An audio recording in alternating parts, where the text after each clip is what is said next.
Good afternoon, ladies and gentlemen, and welcome to the Baker Institute. It's a real pleasure this evening to have our guest speaker, Dr. Amory Lovins. We couldn't pick a more timely time to have a speaker who's going to talk to us about our options for thinking out of the box in the energy area. There was a news report earlier this week that many members of both the House and the Senate came forward with a letter to the President calling on him to come up with new technologies to reduce America's dependence on foreign oil. And, of course, the centerpiece of that effort would be to have new and interesting technologies that either promoted energy efficiency or alternative fuels. And so it's a really interesting area of debate today in the policy world, not only here in the United States, but also in Europe and Japan and in China. When we think about U.S. national security and the cost of energy, we do have to think about the nature of the fuels we use and the locations that they come from and the strings that can be attached in having dependence on any one or two suppliers or group of countries that are suppliers, and the burdens that that can have on U.S. foreign policy and U.S. ability to operate freely in the international arena. We all think back to 1973 when we think about the geopolitics of oil and the intersection of oil and energy security on a political or military level as opposed to just thinking about protecting our economy. But when you think about the kind of challenges that face the United States today and the kind of interrelations between political problems abroad and how they might impact our own personal safety and national security, then you can think about the risks that are associated with having the United States rely heavily on one or two major suppliers, whether they're in the Middle East or other parts of the globe, and we can think about the importance of diversity of fuels. I'm not one of those who believes that we're going to run out of oil anytime soon or that we're going to shift completely off of an oil-based economy, but at the other, as we move forward, I think we could benefit from having a higher percentage of alternative uses or new technologies that allow us to use the fuel we have in a more efficient fashion. As we think about the expansion of oil demand in China, in India, or throughout the third world, I mean, incredible statistic today. The International Energy Agency did a study 2 years ago where they looked at the number of people on the planet who lacked modern energy services. In other words, who were either had no services at all in electricity or fuel, and those who were limited to traditional fuels like wood and biofuels. And it represents a third of the world's planet. A third of the people on the world's planet today do not have access to the kind of modern energy services that we use here in the United States. And when the IEA did a projection, a modeling exercise to look at 30 years from now, would that number of people, given the range of technologies that exist today and are in the market today and might expand in the market in the future over the next 30 years, how many people would be left in 2030 without modern energy services? And the results were quite shocking. It would be the same number of people, actually a larger number of people, but the same percentage of people, the world's population. So if it's about 1 billion people today, it would be something like 1.4 billion people in 2030 would still be in poverty without energy services. And that's an incredible thing when we live in a society where we think about progress. It's kind of astounding to think that 30 years from now, with all the science and technology that we have at our fingertips, that over 1 billion people would still be without access to fuel or electricity in 30 years. So clearly, some kind of different way of thinking about the energy problem would be necessary, something more revolutionary and groundbreaking, if we were to make the progress, want to make it the progress to have that portion of our citizens of the world have a better lifestyle and a greater chance at economic prosperity. So there's no more fitting person to talk about different ways we might get there.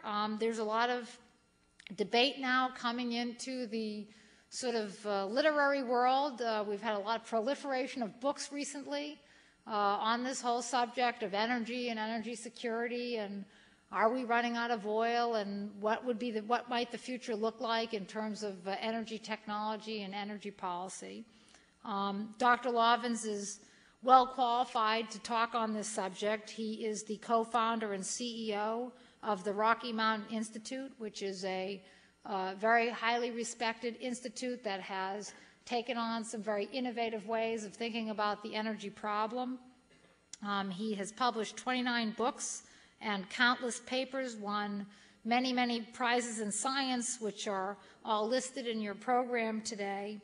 And he is going to talk today from his latest book, which I have been keeping at my bedside and reading through, a very interesting analysis of the potential for biofuels and the potential for new materials in the automotive industry and other parts of the industry. He was just telling me this afternoon that he actually comes not only himself with an energy industry background, since we have a lot of energy people here in the audience, but his uncle. So there's obviously some genetic twist here for somebody in the Lovins family to be thinking about energy technologies. His uncle was Dr. Herman Bloch. Some of you might remember that name from the days when UOP was inventing cracking catalysts and improved technologies in that area. It was Dr. Bloch who worked in that area, so in the great tradition of coming up with new ventures. I'm sure that Dr. Lovins, over the course of his talk, will tell us a little bit about Fiber Forge and the hypercar and other technologies that Rocky Mountain Institute is looking at. So with great pleasure, I introduce to you this afternoon Dr. Amory Lovins.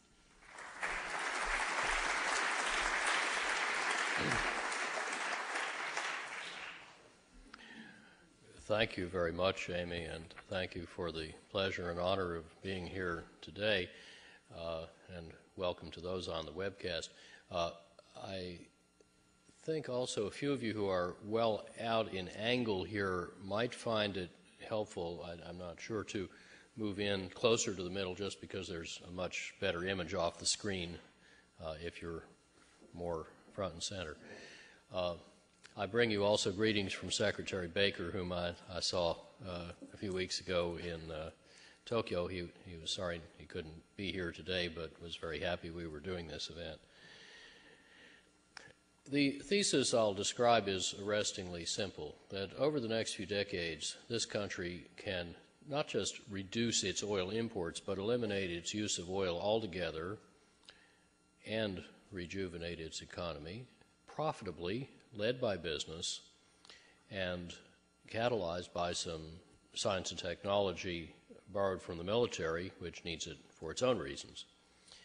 This thesis is set out in the book Amy mentioned, Winning the Oil Endgame. It's a 329-page tome. It is an independent, peer-reviewed study that we published 20 September last year, co-sponsored by the Office of the Secretary of Defense and by the Chief of Naval Research. The book and all of its technical backup are posted for free at oilendgame.com. Close to 200,000 people have downloaded it already. And we did write it for business and military leaders. We did not write it for, say, political leaders. They can hear about it later from their constituents. And I think that's starting to happen. The book is built around competitive strategy business cases for the car, truck, plane, and oil industries, and around an integration of civil and military affairs. It is apolitical and nonpartisan, as is our nonprofit institute. And it is a completely transparent analysis. That is, every calculation in it is either on a hand calculator from stated assumptions or done on spreadsheets that are all free on the web and you can play with them yourself. We would love to know what's wrong with it. If you find anything questionable or incorrect or incomplete, please do let us know so we can improve them. Now, I want to start with a word of economic history. I did not know until Dennis McQuistion in Dallas gave me this reprint a couple of days ago that this was the subject of a brilliant op-ed in the Wall Street Journal by Phil Graham back in November '73. But in 1850, one of the biggest industries in the country was whaling, and most buildings were lit by whale oil lamps. But a funny thing happened. In the 9 years before Drake struck oil in Pennsylvania, at least 5/6 of the whale oil illuminant market went away. It was taken by the competitors, chiefly coal oil and coal gas, that the market had brought forth because the whale oil price had been high enough for long enough. The whalers did not see this coming because they hadn't bothered to add up the competition, and they were quite surprised when they ran out of customers before they ran out of whales. The remnant whale populations were saved by technological innovators and profit-maximizing capitalists. This is the way of innovation, substitution, and markets working. Within some small number of years, the whaling industry was reduced to begging for federal subsidies on national security grounds. Now, this feels to me kind of like oil today. That is, we've spent several decades now building up a huge backlog of portfolios of very powerful technologies for saving and substituting for oil. But no one had bothered to add them up before, and you may be as surprised as we were by what we found, namely that all of the oil we use or will use can be saved and substituted cheaper than buying it in the market at the market price, which we assumed to be the U.S. Energy Information Administration's reference case forecast of January '04, which is $26 year 2000 per barrel refiner acquisition cost. Now there are two big reasons to want to get off oil completely. Both national security and national competitiveness are at risk. The issues around getting and using oil are pretty well known. For example, that 2/3 of Saudi oil goes through one processing plant and 2 terminals, and there are folks who want bad things to happen at those facilities. We are entering a period of rivalry, and some would say a poisonous geopolitical rivalry is definitely on the cards between us and China. I was in China last week. They are very worried about this. They don't want to fall into the oil trap we do. And the Pentagon's very worried about it too. Price volatility buffets the economy. Oil prices have been perfectly random ever since the days of Drake, more or less. And every major recession has been triggered by a run-up in oil prices. Many people are concerned about depletion. Like Amy, I'm not one of them, partly because of my view of the demand side. However, I'd just make a few observations about the peak oil argument. Something like 94% of the reserves are owned by governments, not international oil companies. Most of the key geological data are not well known even within those countries, or if they are known, are official secrets, and there's every incentive to lie about them. We do know that the OPEC cartel action inverts the market, so we produce costlier oil before cheaper oil, so you cannot expect the smooth run-up in price that in a free market would ordinarily help you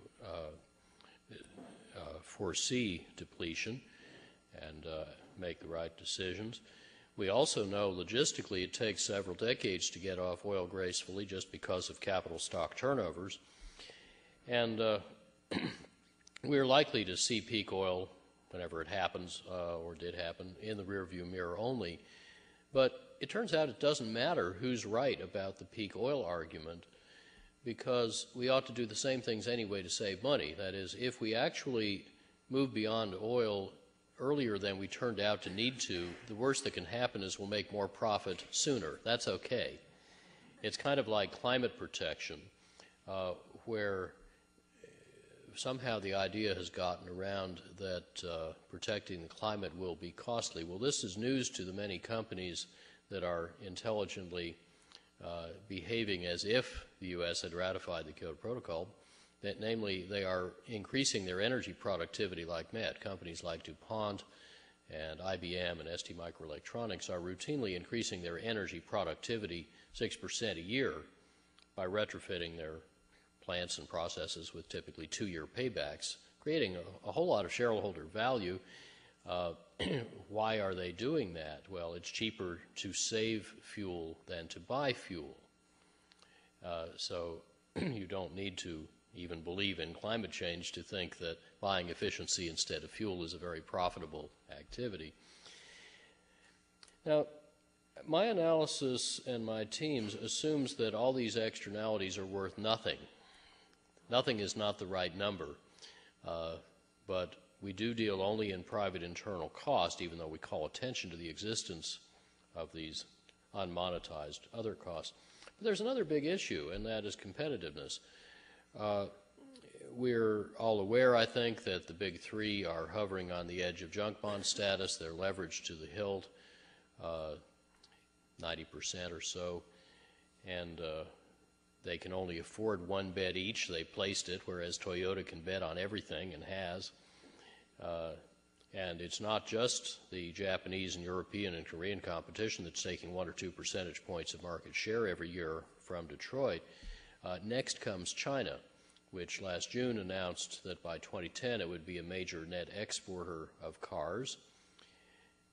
3 weeks later, largely unnoticed, the same cabinet approved a visionary energy policy based on strong energy efficiency and leapfrog technologies. Well, we are getting leapfrogged. China is not going to export your uncle's Buick. Because of the Chinese concern about not falling into the oil trap and for other reasons, they intend to export cars that use a lot less oil and make those also, of course, for their domestic market. Already they put in place, as have all major markets, standards a good deal stiffer than ours, under which the least efficient U.S. vehicles can no longer be sold in China. They're too inefficient, and many of them will fall below that bar in 3 more years as it ratchets down.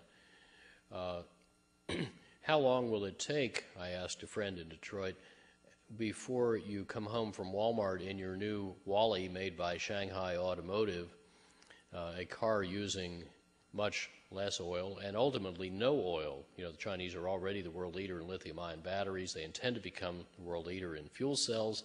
They have a lot of smart electrochemists to do that with. After all, brains are evenly distributed, 1 per person. They got lots of people, enormous depth of raw talent in China. And my friend said, oh, it'll take about 10 years. Well, that's not very long for the U.S. industry to leapfrog before it ends up under new ownership.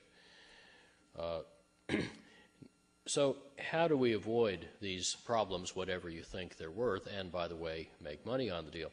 It's, again, quite simple in outline. You can save half the oil at an average cost of $12 a barrel. In other words, that's what you have to invest to save a barrel. This is all in $2,000 discounted at 5% real. And then the other half of the oil you can substitute by advanced biofuels and save natural gas, either used directly or, if you wish, optionally, converted to hydrogen, which tends to be more efficient and more profitable, but it's not necessary to our thesis. These supply substitutions cost an average of $18 a barrel. So let's see, half at $12, half at 18, that means average of $15 a barrel. That's cheaper than the official forecast of 26, which in turn is half what we pay today. So it's actually cheaper by $70 billion net dollars a year by 2025 to save and replace the oil than to keep on buying it, even if the externalities are worth zip. Now, in order to do this, you need to invest about $180 billion half of it to retool the car, truck, and plane industries, and half of it to build an advanced biofuel industry. These investments will create 1 million new jobs, 3/4 of them rural. That's the biofuels end, and that's a good way to rebuild rural and small town America. And then we'll also save about 1 million jobs, or at least have the opportunity to save them, that are otherwise at risk in industries like automaking. The financial return is upwards of $150 gross billion a year, which is pretty good for a one-time $180 billion investment. And the discounted metrics of return are very good. We can do all this in the private capital market. However, if you want it to happen more quickly and with higher confidence, and to do it in ways that manage risk and expand choice, then it would be desirable to tweak public policy a bit in ways that support the basic business logic and do not require mandates, standards, taxes, subsidies, increased deficits, or indeed federal legislation. Because we actually want this to happen, we figured out some ways to do it that are purely administrative or can be done at a state and local level, which is always where the action's been in energy policy anyway, quite rightly, in a large, diverse country.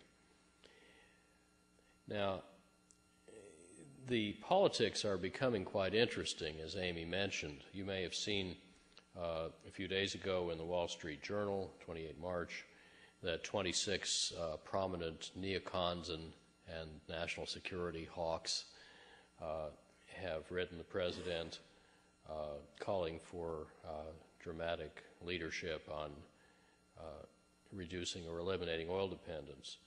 I had a feature come out 3 days ago in the March issue of the Ripon Forum on this subject. And in Asia, on 12-13 March, the Financial Times reported that the International Energy Agency says world must turn away from oil. This is, and then it says agency says government should act to cut demand. This is a very different conversation than we were having even a few months ago, which was just about modest decreases in the rate of growth of oil imports. And to give you a historic perspective on how reasonable these goals are, if we look at oil use and oil imports since 1950, they keep heading toward the upper right corner, except in this remarkable 8-year period when we last paid attention to oil, 1977 to 85. Many have forgotten that in those 8 years, while the economy grew 27%, oil use fell 17%. Oil imports fell 50%. Imports from the Persian Gulf fell 87%, and they would have been gone in one more year if we'd kept that up. In fact, because of U.S. and others' energy savings, OPEC's exports fell 48%, and it broke their pricing power for a decade. It turned out the U.S. had more market power than OPEC. But ours was and is on the demand side. We are the Saudi Arabia of mega barrels, and we could save oil faster than OPEC could conveniently sell less oil. That remains all the more true today. We could rerun that old play a whole lot better with our better technologies and delivery methods. Well, that was practice. This is real. You are here. And rather than everything continuing to head towards the northeast corner with some unpleasant consequences, I'll summarize our findings on how those curves could be turned downward through $12 a barrel efficiency, deployed about 2/5 slower than we actually did. You can see the steeper slope back where we paid attention, 77 to 85. Then we can turn it down even more steeply by adding the $18 a barrel supply substitutions, and end up with so little that before long what you're left with is a lot less than the alternatives available, like leftover saved gas. Just for any economists in the audience, are there any? Really? Nobody admits to being an economist? Oh, thank you. There are a few back there. We do all the calculations at refiner's acquisition cost on the short-run margin without taking any credit for avoided externalities or avoided up and downstream capital expenditure. We're not counting any value for oil price volatility, although if you do, as we did, forward pricing of Asian options, it turns out that a year ago the market was pricing volatility at $3.50 a barrel. That, by the way, was, I think, a lower number than it would have been a year or two earlier because the upside had already been largely occupied. And there's a whole bunch of other externalities that we're not counting here. We do count rebound for how much people drive if the cost of driving per mile goes down, although we use modern econometrics, which show about half as big a rebound as had previously been thought. But then we net out the effect of sustaining gasoline tax revenue stream so that the bridges and roads don't fall apart. Somebody's got to pay for that either through gasoline tax or for user fee, that would be a better idea. And we also count the effects of intelligent highway systems, which are becoming fairly widespread. Things like, metering on-ramps to feed cars in at the rate that doesn't cause bunching up, and having telemetric toll gates you just drive through and clearing accidents faster and sending information to your car radio about blockage ahead and so on. And those net out to almost a zero net rebound. I've already mentioned the transparency of our study, and we deliberately used a discount rate of 5% real because it is higher than the societal discount rate of 3.2 used by the Office of Management and Budget, actually a bit less for energy savings. And it's kind of it's either a very conservative social discount rate or a hybrid between social and private, but we did intend a social one and just wanted to make it conservatively high. Now, on the technology side, obviously, to save half the oil, we need to get serious about all sectors, but particularly vehicles, which use 70% of the oil, all kinds of vehicles. And it turns out that you can roughly triple the efficiency of cars, light trucks, heavy trucks, even airplanes, at surprisingly low cost, as I will describe. For example, the cost of saving 69% of the fuel used by the light vehicle fleet that the government forecasts in 2025, with all the same performance, safety, size, and so on, is equivalent to buying gasoline at 57 retail cents per gallon. Similarly, it's under 50 cents a gallon to double or even triple the efficiency of planes using blended wing body with internal engines, kind of like a B-2. And it's ridiculously cheap, actually 25 cents a gallon to triple the efficiency of heavy trucks. People immersed in the stunning advances on the supply side in E&P are often unaware that advances like this on the demand side are even faster. You're doing really well finding and lifting more oil, but saving oil is even outpacing that. And indeed, in buildings and industry, the very large savings often cost less than small or no savings. We call this tunneling through the cost barrier. And an economist would say that we're achieving expanding, not diminishing returns to investments in energy efficiency. And a lot of my institute's consulting practice, which brings in 2/3 of our revenue from the private sector, is based on doing that in hydrocarbon facilities and many other places. As a small example, just it's easy to visualize, I live in a passive solar banana farm at 7,100 feet in the Rockies, where it can go to minus 47 on occasion. You can get frost any day of the year. You can get 39 days of continuous midwinter cloud. It's not exactly a Houston climate. But actually in my house, in the greenhouse or jungle that we wrap the house around, I've harvested now 28 banana crops with no heating system. Why not? Well, it's cheaper not to have one up front. That is, the super windows and super insulation and other stuff that gets rid of the heating system costs less to install than it would have cost to put in a heating system. And we've done the same trick up to 115 Fahrenheit, getting rid of air conditioning in ordinary-looking tract houses. A friend of mine in Bangkok built a big house, 3,700 square feet, at exactly normal cost with a tenth of normal air conditioning, but it's more comfortable because it was designed to keep heat out. You can do the same thing with big buildings, saving 80 or 90% of the energy in a big Class A office tower with about 3 to 5% lower capital cost and much better human and market performance.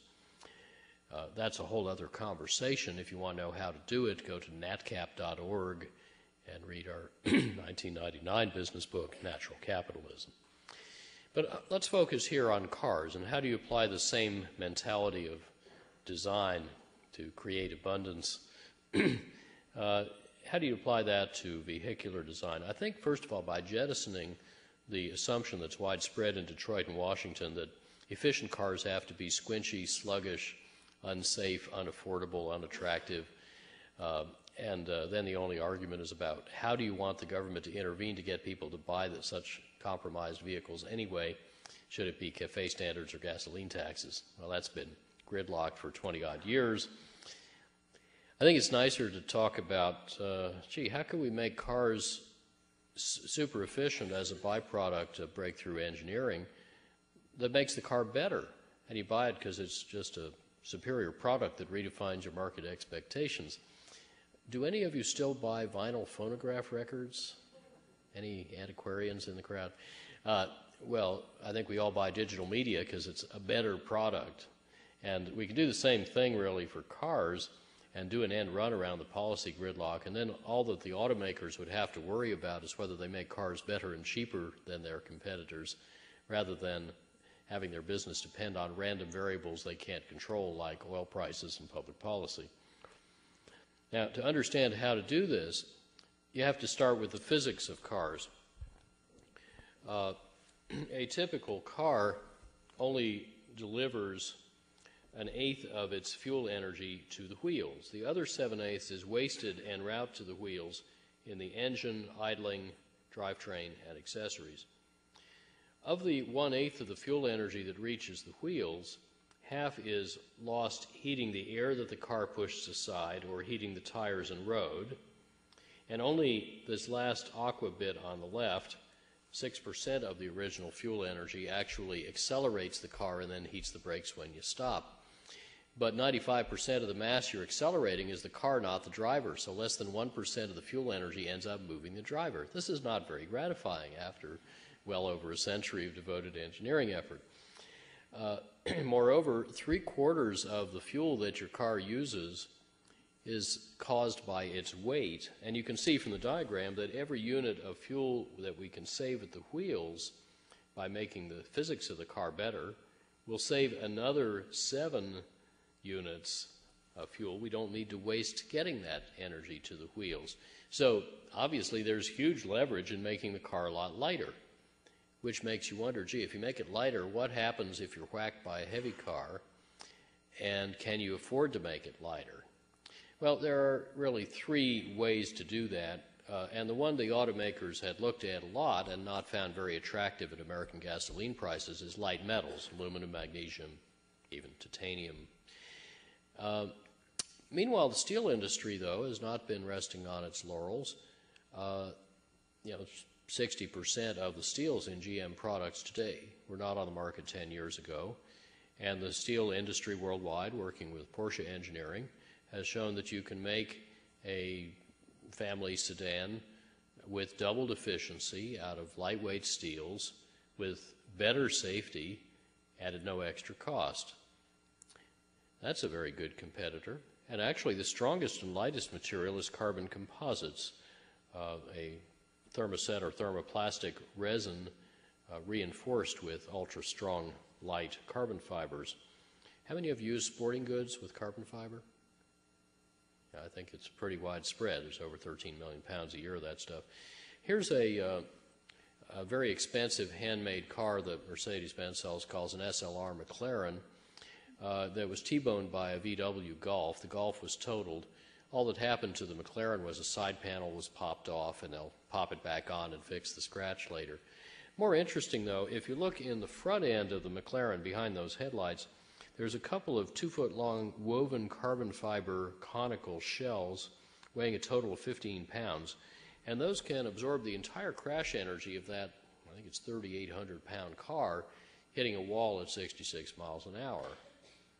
Because these materials can absorb 6 to 12 times as much crash energy per pound as steel. You don't need weight for strength. If you did, your bicycle helmet would be made of steel rather than of carbon fiber. And Formula One drivers who hit a wall at 230 miles an hour would not be able to limp away from the wreckage with a broken foot. They'd be pulverized. In other words, these light but strong materials decouple size from weight, and they solve the safety conundrum. You can make cars that are big, which is protective and comfortable, without making them heavy, which is hostile to everyone else on the road and inefficient. At the same time, you can make them simpler and maybe cheaper to manufacture. And to do that, we need to migrate from low-volume, high-cost aerospace and military manufacturing, the techniques that permit high-volume, low-cost automaking. I got encouraged about that when I met a young engineer who, in the mid-'90s, had led the design at the Lockheed Martin Skunk Works of an advanced tactical fighter airframe that was 95% carbon, 1/3 lighter, but 2/3 cheaper, because it was designed in the best way to be made out of carbon, not metal. Well, this was so weird he couldn't find a customer for it, so in due course, one bounce later, I was able to hire him, and we teamed up with a couple of European Tier 1 engineering service companies and designed your basic quintupled efficiency, uncompromised, mid-size suburban assault vehicle. This SUV design could carry 5 adults in comfort, up to 69 cubic feet of cargo. The industry standard simulation tools run by experts in crashing carbon structures, because they also have a big Formula One business, showed that this design of car could run into a wall at 35 miles an hour with no damage to the passenger compartment, although everything forward of that would crush down.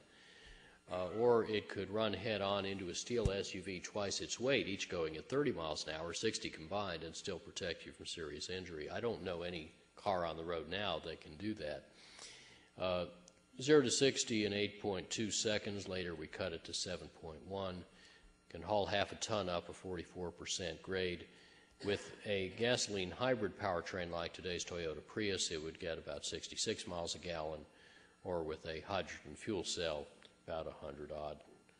And we've got a production costed manufacturable virtual design for this that can be made with a 3-year payback at $1.43 a gallon. It can look like whatever you want. Here's the virtual design in what is called in the trade an Gen X, Gen Y active outdoor lifestyle crossover vehicle design. It's quite cavernous inside, especially if you fold down the rear seats, or if you fold down just the right seats, you could put in 2 people plus 2 kayaks. You steer and control it, braking and accelerating, with a right or a left side stick, or if you're British, you stick them on the right. No pedals or steering column, virtual display, all functionality and software. I think of it like a computer with wheels, not a car with chips, all by wire. But what's most interesting to the automakers is how do you make that ultralight carbon passenger cell, which for convenience has a little aluminum subframe for the traction components up front. Well, it turns out that there's only 14 parts in that carbon autobody, each of which requires one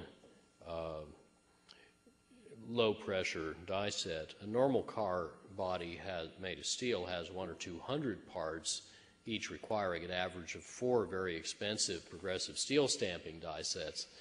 So obviously there's a big advantage here in reduced tooling cost and complexity. Each part in the carbon body can also be lifted with one hand and no hoist. They snap together precisely for gluing like a kid's toy, so you don't need a body shop in the usual sense, and if you lay color in the mold, you don't need a paint shop. So the capital intensity, those being the 2 costliest parts of making a car, is 2/5 lower than the leanest plant in the industry, and the plant also gets 2/3 smaller. You could have several of them in Houston. You could probably put one right in this building. And give you a little idea of where we are. Now to put on my other hat for a minute, the fourth for-profit spin-off from Rocky Mountain Institute is a little outfit I chair called FiberForge. And they've got an interesting kind of digital inkjet printer that will convert a CAD drawing into carbon and or other fibers placed in the positions, layers, and orientations you want in a flat tailored blank, maybe a square meter or more. This is, you can tell from the sound, really stiff material.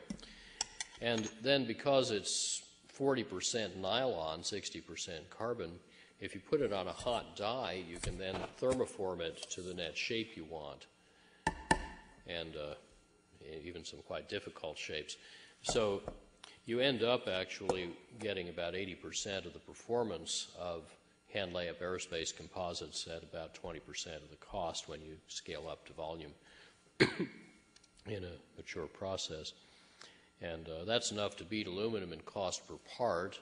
It'll beat steel in cost per autobody up to maybe $40,000 a year, but I think it will beat steel at any volume in cost per car. For this reason, let me explain what the supply curve looks like, relating your extra $2,000, that's your $2,000 sticker price pre-tax at the dealer, to how much efficiency you want to buy in EPA combined city highway miles per gallon. 4 years ago, the National Academy said with incremental technologies, although they didn't call them that, they're the only ones they looked at, you'd have supply curves something like this for light trucks and for cars, and some other folks thought you could get bigger savings at lower cost. They were proved roughly right by the Toyota Prius, which started off up here, and it's now around here, and in a couple of years it'll be down here, which in Toyota speak means they did it already. And we actually looked at incremental, you might say, Academy mobiles, using very well-established technology that's in cars somewhere, but not all in one car, and that saves about a quarter of the fuel and pays back in a year. But what happens if you take the doubled efficiency powertrain of the Toyota Prius, for example, and you put it in an ultralight made, say, of advanced composites? Well, then your light truck goes to well over 60 miles a gallon. Your average car goes to 92 miles a gallon, but they don't cost more. We're going to the right, not up and to the right. And the reason that this whole right-hand side of the design space, the ultralight zone, doesn't cost more is that the costlier materials, they do cost more per pound, they are offset by the simpler automaking and the 2 or 3 times smaller propulsion system, because that's all you need to move a car that weighs half as much. Now, if the composites turn out not to be ready for prime time, or even if they do, there's another competitor. I mentioned the ultralight steels. And there's the 52-mile-a-gallon Taurus class sedan that the steel industry had Porsche engineering design. If you stick a Prius powertrain in it, it's here, and in 2007 it's here. Well, that's a very worthy competitor to our ultralight hybrid made of composites off on the right. It has, it falls on a very similar kind of supply curve. So not only is it a worthy competitor, it's a very sensible backstop technology. We know now there's at least one way to do this, if not two, because everybody knows how to make cars out of steel. And the market will sort out which material wins. Now, putting my RMI hat back on, I'm materials neutral. And I don't really know or care which wins, but maybe there will even be other possibilities, but all you need is one. We have somewhere between 1 and 2. Now, in heavy trucks, the lightweighting is not so critical, although it can help in the kinds of loads that are weight limited. A friend of ours who owns a trucking fleet generally wins contracts because he can haul in 4 loads what his competitors need 5 loads to haul. And he just cherry picks the best components and sticks them together intelligently to make a tractor that's maybe 7,500 pounds lighter, and similarly for the trailer. But the important things in these heavy trucks are things like aerodynamics, tires, engine, driveline, and accessories, more or less in that order. And if you put all the best pieces together that have been well studied and generally well demonstrated, you can save about half the fuel, go from roughly 6 to roughly 12 miles a gallon, and then you can get up to about 16 with some further operational improvements. Actually, you found another 1.5 miles a gallon since then that we hadn't thought of. And when my MBAs brought me the numbers, and it turned out that this sort of shift would have an internal rate of return of 60% to a typical big hauler and double their margin from 3% to 6 or 7%, I thought it was rather odd that they hadn't done it already. They were intelligent people with sharp pencils. So on a hunch, knowing a little about market failure, I called up the chairs of 2 very large companies we work with and said, did you know you could do this? Because they run some of the biggest Class 8 truck fleets in the world. And they said, no, we didn't know you could do this. The truck maker said we could just save a few percent. How do you do that? So I told them, and they basically said, well, why don't we build one and test it? And if it does what you say, we'll tell the 4 truck makers that's what we want. Well, that's the right answer. Those conversations are going on now, and we will flip the truck industry. Airplanes are a bit different, but it's the same basic story. If you look at fuel intensity per passenger kilometer, partly by squeezing out empty seats, as you know if you've been flying lately, and partly by getting more efficient aircraft, there's a continuing trend in the government forecast that will continue at half the historic rate for some reason. But that falls well short of what's possible. We worked a lot with Boeing and others on these numbers, and it turns out that you can get another factor 2 or 3, again, by the same innovations of advanced composites, better engines, better aerodynamics, better accessory loads, properly integrated at under 50 cents a gallon. Now, if you put all this together, including feedstocks and buildings and industrial uses, the overall supply curve for saving oil in 2025, if fully deployed by then, and you can do about half of it by then, the other half later, looks like this. The vertical axis is how much you pay in $2,000 to save a barrel. The horizontal axis is how many million barrels a day you save when you do that completely. And we looked at a suite of incremental technologies that even the Academy would agree are state of the shelf, and that saves a quarter of the oil at $6 a barrel. It turns out that's not the right choice, because if you had to displace the other 3/4 on the supply side, some of it would cost too much. It's a better deal to save half the oil at $12 a barrel by using the best 2004 technologies in or entering commercial service. In other words, no further invention is required or assumed. I think there will be a lot of innovation over the next 20 years, but we didn't count any of that. And let's now look at what the other half looks like. When you save half the oil, how do you do the other half through supply substitutions? Well, about 1/5 of the original oil demand forecast can go to biofuels, and I don't mean the old corn ethanol technologies, a small and costly resource which, if you do very much of it, starts to compete with food crops in land and water. It also has a lot of other problems, like every bushel of corn grown conventionally eats about 2 bushels of topsoil. And the reason it's expensive is basically that you're turning the starchy part of a costly food crop into ethanol with net energy yield, but not very much of it. On the other hand, if you make your ethanol from the woody parts of woody, weedy plants like switchgrass and poplar, then you get about twice the yield with lower capital cost and much better net energetics. And you can robustly compete at your $26 a barrel at the refinery gate with nearly 4 million barrels a day of that advanced cellulosic ethanol using processes already demonstrated in pilot plants, some biological, some thermochemical. And you'd have about 1 million barrels a day of saved petrochemical feedstock potential left over. Now, just to illustrate the gradual maturation of the biofuels sector, Brazil has already replaced a quarter of its gasoline this way, compared to 2% of our gasoline replaced by corn ethanol using 5% of our corn. Maybe a little more. Brazil actually uses 5% of its cropland to grow the sugarcane for the ethanol, and they used to have to subsidize it, but they don't anymore. It now competes nicely with gasoline, and that's why they're starting to export it to Japan and China. It is now unsubsidized and still competes well. It has to compete because 2/5 of the new cars in Brazil, heading for all in the next few years, are what's called total flex technology done by GM and Volkswagen, and that means the cars can burn anything from neat ethanol to pure gasoline and any blend in between. They don't care, and you don't have to tell the car what you're putting in it. And that means there are no captive customers.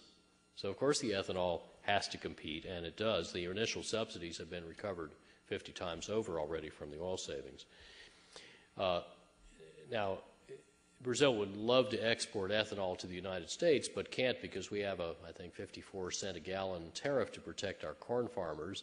The WTO will make that go away, and in anticipation of that, Europe already has a major biodiesel sector emerging, 17 times the production volume that the U.S. had in 2003, because that's part of a very well-thought-through European strategy to shift farmers from evanescent subsidies to durable revenues. And a lot of that biodiesel is actually being sold by oil companies under their own brand. The other part, the bigger part of the supply-side substitution for the other half of the oil is something surprisingly absent from the public energy conversation in this country, and that is saving natural gas. You would think from all the talk about liquefied natural gas terminals, the red part up here in the official forecast, that there is no alternative. Well, we found you could actually save half of the forecast 2025 gas use at an average cost of 88 cents per million BTU, which is about, 5 to 8 times less than the market price of natural gas today. That suggests the LNG guys will lose their shirts and it will serve them right. Where does this magical saving of half come from? Well, the biggest chunk of it, about half of it actually, is in saving electricity, particularly peak electricity, which is made almost entirely from natural gas in extraordinarily inefficient simple cycle combustion turbines. They are so inefficient that if you save 1% of the electricity in the country, including peak hours, you will thereby reduce national use of natural gas by 2% and cut its price by 3 or 4%. Enormous leverage. Using very well-established demand response techniques that utilities have proven all over the country, and in just a few years of this, we could actually cut $50 or $55 billion off our annual gas and power bills and keep the petrochemical industry home instead of shipping it offshore. By the way, for technologists here, if you look at the elasticity substitution, it's actually a two-step curve. You get that very steep 2-to-1 substitution at first for about 5% electricity savings because you're displacing simple cycle peakers. Then there's a gentler slope after that as you're displacing combined cycle. But they're both a good deal, and at least the simple cycle part, the peaker part, is at negative cost because it's cheaper to implement it than you would otherwise pay for capacity, cost, and hedging value. We show here only 4 trillion cubic feet a year of potential savings from using gas more efficiently in buildings and industry. That's the 5 labs study, national labs. I think it's very conservative because in our practice in both of those sectors, we've never gotten results that bad. And then you save a little more gas, another 2-odd trillion cubic feet a year, a little through petrochemical feedstock displacement, but mostly through not needing so much gas to run refineries to make the reduced volume of liquid fuel. And there are also, by the way, some very interesting shifts in refinery slate and other things, but one of the interesting opportunities here for, say, Houston Ship Channel is that when you free up a lot of the methane steam reformer capacity because you're not having to upgrade so much gasoline and desulfurize so much diesel, you could actually become a merchant hydrogen producer and sell the hydrogen over the fence into a regional grid, and that would help clean up your air really fast once you have the fuel cells, and make a lot more money for the refineries. You know, some refineries make more money selling electricity than selling refined product, and now they could add merchant hydrogen to that slate.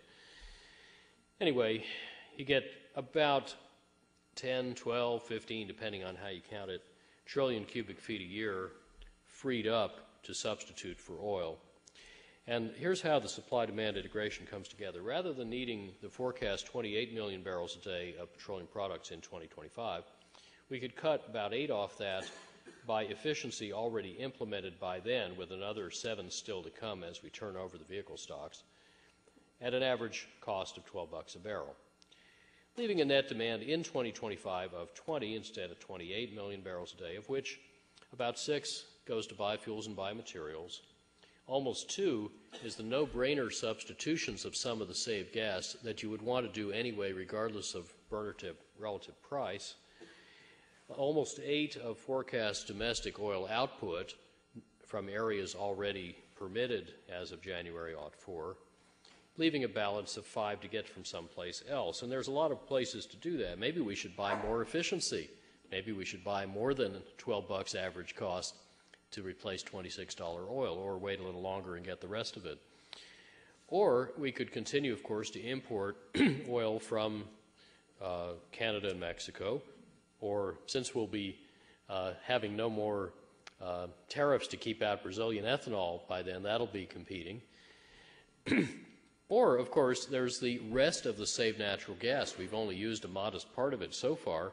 The rest of it turns out, if directly substituted as fuel, to be enough to cover this balance of 5 million barrels a day.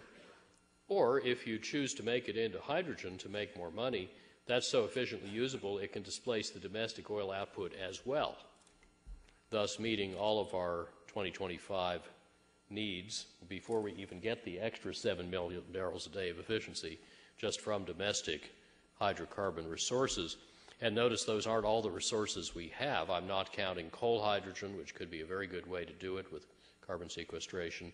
I'm not counting, for example, Dakota's wind power, which on available windy land just in those 2 states can make 50 megatons a year of hydrogen, which is enough to run every highway vehicle in the country at these levels of efficiency. And by then it may be able to do so competitively. So lots of options, big menu, lots of flexibility. And the reason I mention the hydrogen option, even though it is only an option, it's not necessary to our thesis, is that it can happen a lot faster with these super efficient vehicles. Here's the packaging diagram for that SUV design I showed you earlier. Because the vehicle is only 47% of normal weight and has low drag, it only takes 1/3 the normal power to make it go. In fact, it can cruise at 55 miles an hour on the same power to the wheels that a normal SUV uses on a hot Houston afternoon to run the air conditioner. The fuel cell then gets 3 times smaller, which means you can afford it much earlier because you can tolerate 3 times the price per kilowatt. How much earlier? Well, if you assume a normal kind of 80% experience curve, it's a factor 32 lower cumulative production volume that you need to reach that price point. Wow, that's a whole lot of years. And by the way, the tanks to drive 330 miles using off-the-shelf, very safe tanks sold by firms like Quantum, those are small. They're 3 times smaller than they would otherwise be in an inefficient heavy vehicle. Therefore, there's plenty of room left for people and cargo, and contrary to the National Academy, which never apparently thought about this, you do not need any breakthrough in storage. We may get some, but you don't need it.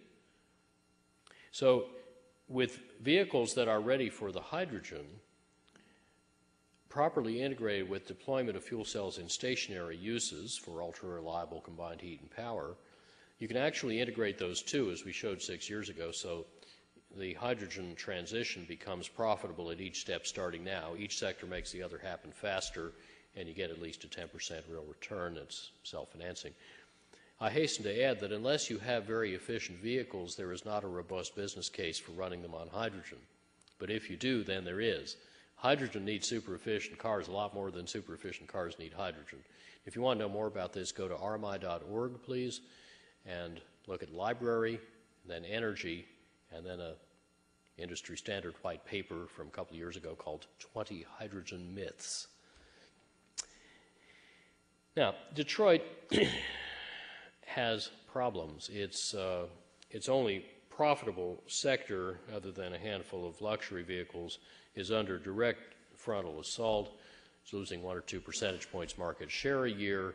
It's no accident that the big three hover on the edge of junk bond status and have less market cap put together than Toyota. And they have very demanding consumers in this country. You know, we want it all, we don't want to pay more. But here comes this disruptive set of technologies. First hybrids, then ultralight hybrids, then maybe fuel cells.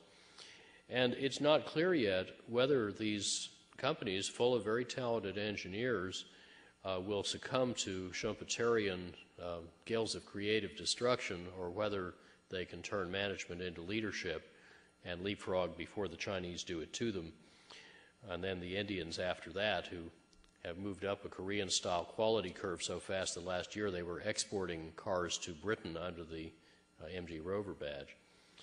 I think the issue here about whether we want a car industry is really quite stark. Do we want to continue to import efficient cars to displace foreign oil, or do we want to make efficient cars and import neither the cars nor the oil?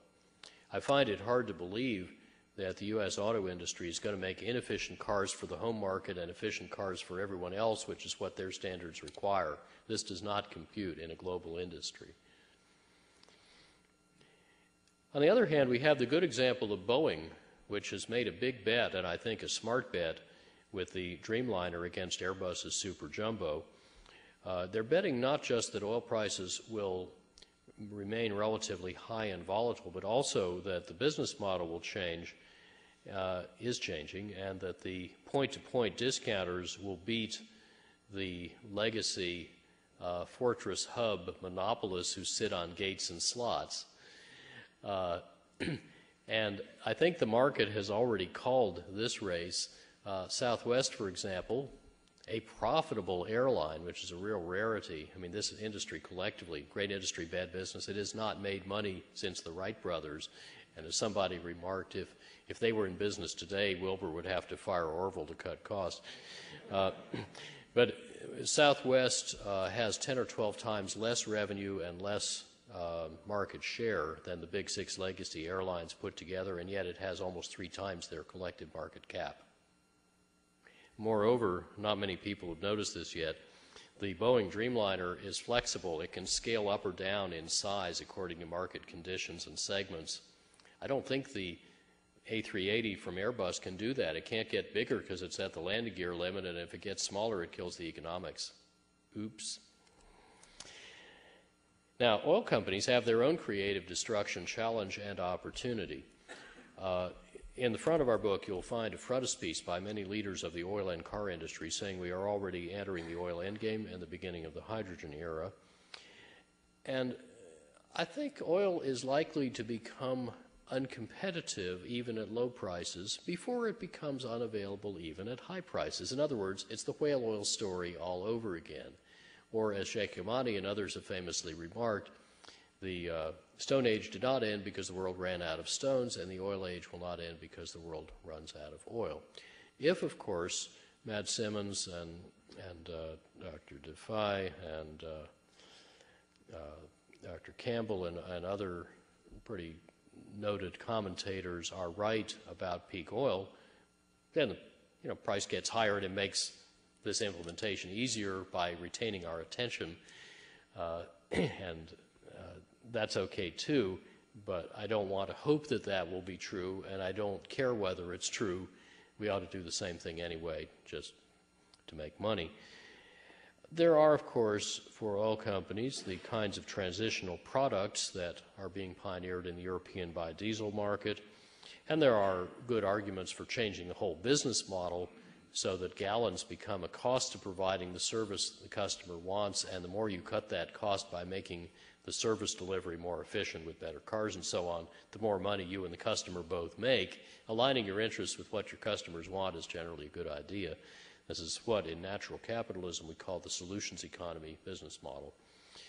But I think the really interesting news for the oil companies, big and small, is that their asset value of the hydrocarbons in the ground will probably go up in the world I'm describing.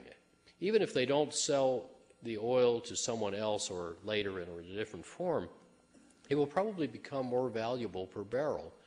And the reason is that the hydrogen in it, or that the hydrocarbon can pull out of steam in a reformer, is typically worth more without the carbon than with the carbon, even if nobody pays you to keep the carbon out of the air. In other words, you can use hydrogen so much more efficiently than hydrocarbon that you'll typically make more money off hydrocarbons taking hydrogen out of them in a reformer than putting hydrogen into them in a refinery. And the oil companies that have done those sums come out pretty excited. There's one other big player, don't forget, the Pentagon. It has more budget than the GDP of Russia. It has very capable, dedicated people and a huge technological span. Remember who created the internet? It wasn't Al Gore, it was DARPA. They also created the global positioning system and the modern microchip industry. What if they intervened in science and technology development in a way that catalyzed a similar transformation of the civilian economy by creating an advanced materials industrial cluster? Why would they want to do that? Well, it finds a Saudi Arabia in the Detroit Formation, a really prospective play we've been drilling lately, as you gather. 9 million barrels a day of saved oil under there, and it's all ours and doesn't run out. But meanwhile, DOD has its own problems with a fat, vulnerable fuel logistics tail costing an extra few tens of billions of dollars a year it shouldn't, putting many people in harm's way. You know, a half-mile-a-gallon Abrams tank, very inefficient, trails behind it 2 unarmored fuel tankers. Driving those is a very risky occupation, and there have been times lately when the field commanders are counting the days to when they run out of fuel, because guess which one the bad guys shoot at? It's not the one with the armor on it. But to make forces deployable, agile, sustainable, just tactically effective at all levels, in other words, whether it's strategic or operational or tactical or budgetary, the Pentagon has very compelling reasons for cutting the oil logistics burden in and out of theater of its platforms. And to do that, they need science and technology investment in things like ultralight, ultra-strong materials. But if they do that in a way that catalyzes the civilian sector to move to the high-volume, low-cost production, it's a huge win. It's a negagulf every 7 years at a 3% economic growth rate. It means the U.S. and, by emulation, others will depend a lot less on oil. You won't need to fight about oil. It won't be very worthwhile. We'll rebuild core strategic industries that also have military uses but are just a foundation of national strength in all respects. Oil should get cheaper with the reduced demand pressure. We would rebalance U.S. trade, boost global development, and greatly simplify diplomacy. Imagine being able to treat countries with oil the same as countries without oil. It might cause some shock and awe in certain quarters. Imagine other countries having no reason to believe everything this country does is about oil. Imagine regaining the moral high ground. A very interesting kind of world. So you'd have more capable and warfighting that is more likely to succeed, but a lot less need for it in a safer world. And the military professional like this idea very much. There are 4 basic market failures to overcome. The one we don't count in our analysis is externalities. But the other obvious ones are most customers take a very short view of oil savings and have little information about how to do it. And in the big outfits that make the things that use most of the oil, the managers actively resist disruptive innovations, and they like comfortable, sustaining ones like another cup holder. So how do we turn those stumbling blocks into stepping stones, especially to accelerate the uptake of advanced technology vehicles? The most important way is called fee-based. It's a cross between a fee and a rebate. In whatever size class of vehicle you want to buy, there will be more or less efficient models.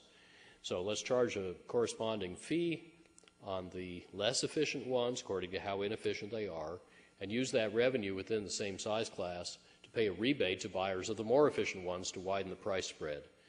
This arbitrages the spread in discount rate between consumers and society. It means that as a buyer of a car, put in plain English, you will look at all 14 years' worth of life cycle fuel savings, not just the first couple of years. That's a societally more efficient investment. The producer behavior is they'll want to keep market share, so they will put more efficiency into the car up to whatever the rebate will pay for. So you will get a lot more choice and innovation coming into the market faster, and it turns out the automakers and the customers make more money this way. We can vault the last frontier or hurdle in welfare reform, which is lack of access to affordable personal mobility for low-income families, by a scrap and replace program. With creative financial engineering, it can actually clean up the air faster so our kids don't get so much asthma. And at the same time, by scrapping the clunkers, it can create a new million-car-a-year market, profitable on every unit, for Detroit, from customers who are not creditworthy and were not otherwise ever going to buy new cars. But in the process, low-income families could get very efficient, safe, affordable, warranted, reliable new cars that they could afford to run with price-hedged gasoline and bulk-bought insurance attached. And it turns out if, say, African-American families had the same car ownership as white families, the employment disparity would be cut in half because of greater access to job opportunity. Big win.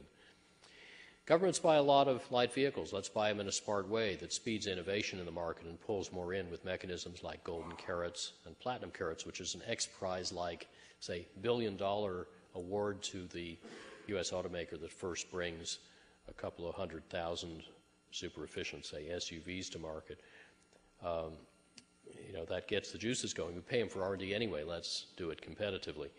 I already talked about heavy trucks. In the case of the legacy airlines, there are ways without cost to Treasury to do loan guarantees for airlines to buy very efficient planes, provided that at the same time inefficient parked planes get scrapped in equal numbers. The inefficient parked planes are worth more dead than alive. If they go back in the air, they will waste more oil and block the uptake and development of the efficient new planes. So we ought to take them out back and shoot them or put bounty hunters on them. I've already talked about the military science and technology role in creating the advanced materials industrial cluster. There are some straightforward, costless to Treasury ways to finance the retooling and retraining that the automakers cannot do off their weak balance sheets. There are ways to tweak USDA rules to accelerate the transition from hydrocarbons to carbohydrates and protect the soil better. And there are simple ways to get out of our own way, like in 48 states, including this one, we reward electric and gas distribution utilities for selling you more energy and penalize them for cutting your bill. We should fix that in order to get those big gas and electric savings.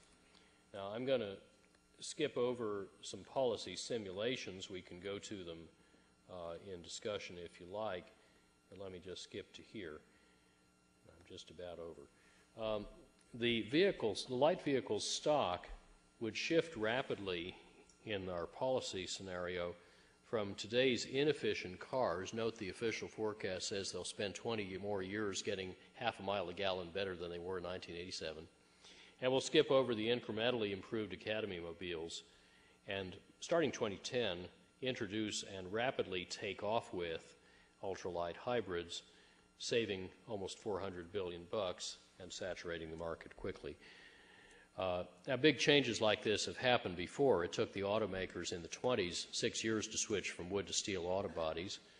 In World War II, where they had a real mobilization, they switched over in 6 months to making no cars, but rather the other stuff that won the war. And generally, though, in the more gentle S-curve transitions like I just showed, it takes about 12 to 15 years to go from 10 to 90% adoption in the stock. So our policies are aimed at getting to the takeoff point, the first 10%, about 3 years faster. It is reassuring that when we last paid attention to oil, we cut oil intensity much faster than we're assuming here, over 5% a year, which is a gulf every 2.5 years at a given GDP level. And as a reality check, that I'm not asking for anything bizarre, if in 2025 every light vehicle were only as efficient as the best cars and SUVs on the market today, that would save 2 Gulfs worth, or 1/6 of the total EIA oil demand forecast. Their model is incapable of examining changes in efficiency driven by business innovation and technological innovation. It's only driven by price and regulation, and since they assume lots of supply, price doesn't do much. But I think there are other important drivers that need to be modeled. So to summarize, rather than having everything go in a bad direction, we could turn them around dramatically with $12 a barrel efficiency deployed at historically reasonable rates. Down steeply, the blue line for use in imports, by adding the $18 a barrel supply substitutions. And then just for illustration, I showed here a little 10% slice of hydrogen, 2 of which would be enough to get rid of the equivalent of all our imports in the 2030s, which is only as far in the future as the Arab oil embargo is in the past. And if you embark on that kind of substitution, you are inexorably headed off oil altogether sometime in the 2040s, just a matter of when and by what path. You may have a lot of different reasons for wanting to do this sort of thing. You may care about our national security, about price volatility and the buffeting our economy is taking, about jobs and competitiveness, about the planet, about your kids. Whatever your reason is, I think we'd probably all agree that this is an endgame we ought to be playing to win. Thank you very much.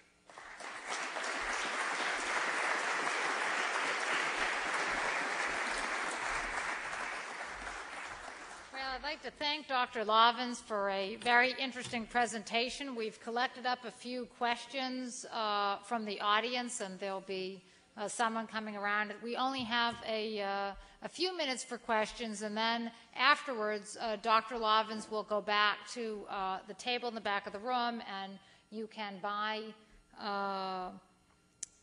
Winning the Oil Endgame, and he'll make a signature for you, and you can give him your comments privately as well. If you are ready, I'm going to give you a couple of questions here. The first question, there's several questions about this, kind of a related question, asks, given the fact that carbon composites are not a new material, and given the fact that some of these technologies are emerging, or we have markets where fuel taxes have created pricing that's quite high compared to the United States, what's your opinion as to why these technologies have not been propelled into the market naturally, on the basis of commercial factors today? The big 3 automakers had between them in the mid-90s only a couple of dozen people doing any serious work on advanced composites, not one of whom, as near as I could make out, had any manufacturing experience. I sent the first one to GM around 95 or 96, and other things started to happen. They did a pioneering carbon car called the Ultralight, very important concept car, in 1991, and others earlier, and the other makers have too, but they thought it was expensive hand-lay-up aerospace stuff.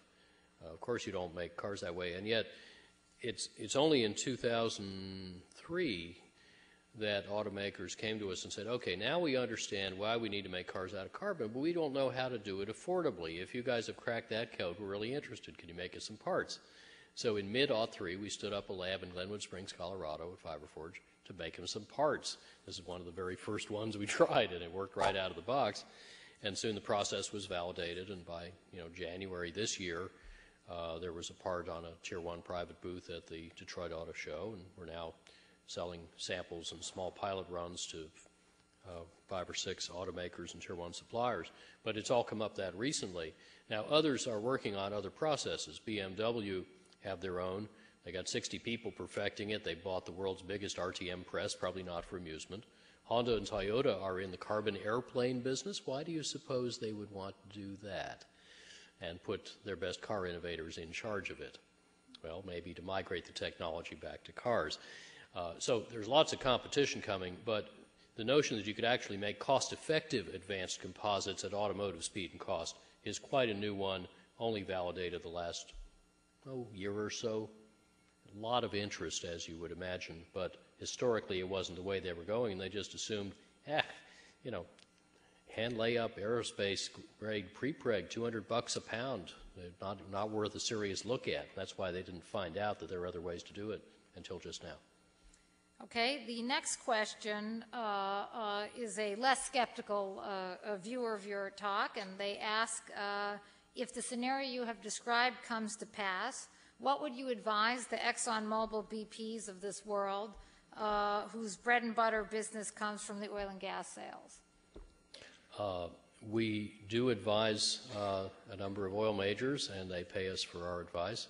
I think we give them good advice.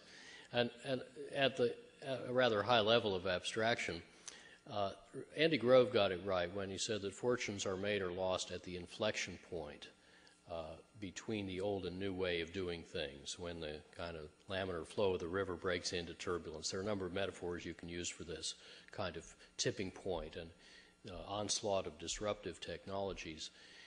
You want to have a rich portfolio of options for dealing with and creating alternative futures, especially creating them. You shouldn't just ask, where is the train going that we got on if we do nothing, but what are the switches ahead that we can run up ahead and throw to get the train going where we want to go? Well, the time to acquire that rich portfolio of options is now, when you have a fat cash flow, not later. Then it's too late. That's what the auto industry in this country has been discovering. Okay, another question related to market conditions. The question asks, when you talk about the break-even price for Brazilian ethanol, what we saw in Brazil is when there was a severe drop in oil prices in the late 1980s and even through the 1990s, many Brazilian drivers switched back to gasoline automobiles. Do you believe that if oil prices were to fall again, that this path that you've described would be derailed? No, and it's a very good macroeconomic question. We did not do a general equilibrium calculation. And the main reason is there was no appropriate tool to do it with. We promised our readers that we would not use any opaque computer models anyway, even if we had a good one for this purpose. Nobody does. And we're not concerned about the oil price dropping too far for the efficiency we describe, or even the supply, to be attractive. The pump price is not going to get down below 57 cents a gallon. And also the savings once installed in the fleet and in the ways of producing the fleet are essentially irreversible. You don't take insulation out of your roof if the fuel price goes down. You just enjoy the comfort and take the ups and downs. Also, there are some other offsetting considerations. For example, the U.S. is only a quarter of world oil trade. So in order to have, or let me put it another way, the effect of U.S. savings on the world price will be diluted 4-to-1 unless everybody else follows suit. So if everybody with wild enthusiasm implements the strategy we've laid out, or at least all the big users do, yeah, the price might go down. That's not such a bad thing. If it went down way too low, you could always tax it. I'm not worried about that. It would be a nice problem to have. And, just harking back to the earlier question for just a second, and I didn't think any of the questions were not worthy so far. You might imply skepticism is bad. I like skepticism, and we like to be told where we're wrong. But, we are not expecting the ExxonMobils of the world to assume that everything we've found is right, although if it's not, we'd like to know. We do hope that they won't bet their company that everything we said is wrong. Okay, let's have one last question. I have several questions talking about next generation. I'm a mother of 3, so I like these questions, so I'm choosing to end the session with them.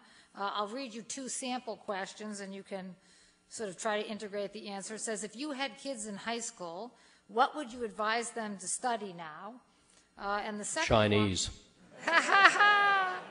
And the second question is, where should we begin to change our public education curriculum to help children think differently about winning the oil endgame?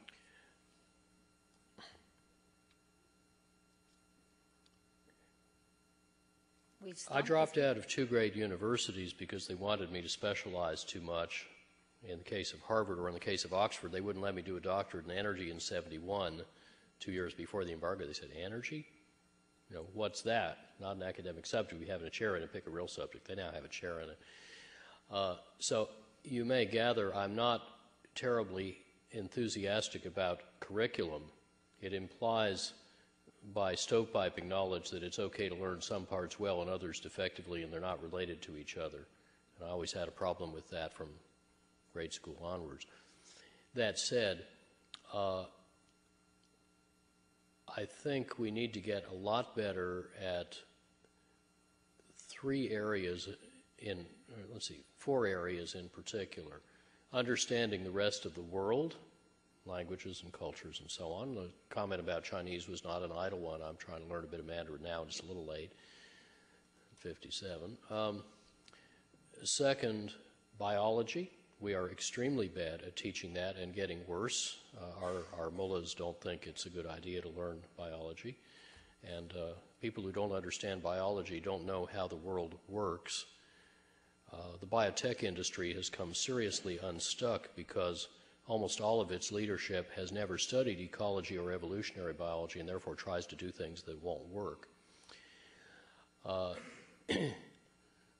And I would say classics, social science, things like cultural anthropology, and most of all, whole system integration, vision across boundaries. I might add, let me just end with a little story. It's quite short and sweet. In the 50s, the Dayak people in Borneo had malaria. The World Health Organization had a solution. They would spray DDT everywhere. It seemed to work. It killed the mosquitoes. Malaria went down. Everything was nifty, except there were certain side effects that started to pop up, like the roofs of the houses started to fall down on people's heads because it seems the DDT also had killed tiny little parasitic wasps that used to control the thatch-eating caterpillars, which munched up the roofs. And then the colonial government gave people sheet metal roofs, and then folks were driven nuts by lack of sleep because of the noise of the tropical rain on the tin roofs at night. Meanwhile, the DDT poisoned bugs were being eaten by geckos, which were eaten by cats, and as the DDT built up in the food chain, it killed the cats. And without the cats, the rats flourished and multiplied, and soon the World Health Organization was threatened with potential outbreaks of typhus and sylvatic plague, and was thereby obliged to call up RAF Singapore and ask them to airdrop large numbers of live cats into Borneo, Operation Cat Drop, which says if we don't understand how things are connected in a nonlinear, complex world, quite often the cause of problems is solutions. We got a lot of those all around. And our challenge and opportunity is to understand and harness those hidden connections to make the cause of solutions be solutions, so we can solve, or better still, avoid a problem in a way that solves or avoids a lot of other problems too without making new ones before we need to go parachuting more cats. Thank you.